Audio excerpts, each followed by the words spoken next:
முன்னாள் முதல்வர் கருணாநிதிக்கான பேனா நினைவு சின்னம் தொடர்பாக அமைச்சர் அருண்ராஜ் கேள்வி எழுப்பிய நிலையில் அதற்கு முன்னாள் அமைச்சர் ஏவா வேலு பதிலளித்தார். அதனை வினை எதிர்வினை பகுதியில் தற்போது பார்க்கலாம். சென்ற ஆட்சியில நீங்க நிதி பற்றாக்குறை காரணமா தான் மகளிர் உரிமை தொகை கூட லேட்டா ரொம்ப 24 மாதம் கழித்து தான் நீங்க அறிவிச்சீங்க. என்ன சொல்ல வரேன்னா, அப்ப நிதி பற்றாக்குறை இருக்குன்னு தெரிஞ்சும் அரசு செலவுல கலைஞர் அவர்களுக்கு கடல்ல பேனா வைக்கலாம்னு சொன்னீங்கல்ல, அந்த திட்டம் மட்டும் எப்படி அதனால ஒவ்வொரு அரசு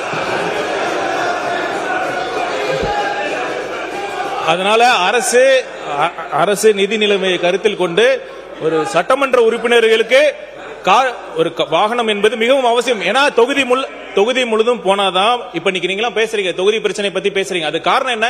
தொகுதி மக்கள்கிட்ட என்ன பிரச்சனை இருக்கு, ஒவ்வொரு ஏரியால என்ன குறை இருக்குன்னு தெரிஞ்சுக்கணும். அவருக்கு ஒரு நினைவு ஒரு சின்னத்தை உருவாக்க வேண்டும் என்று கோரிக்கை வைத்தார்கள்.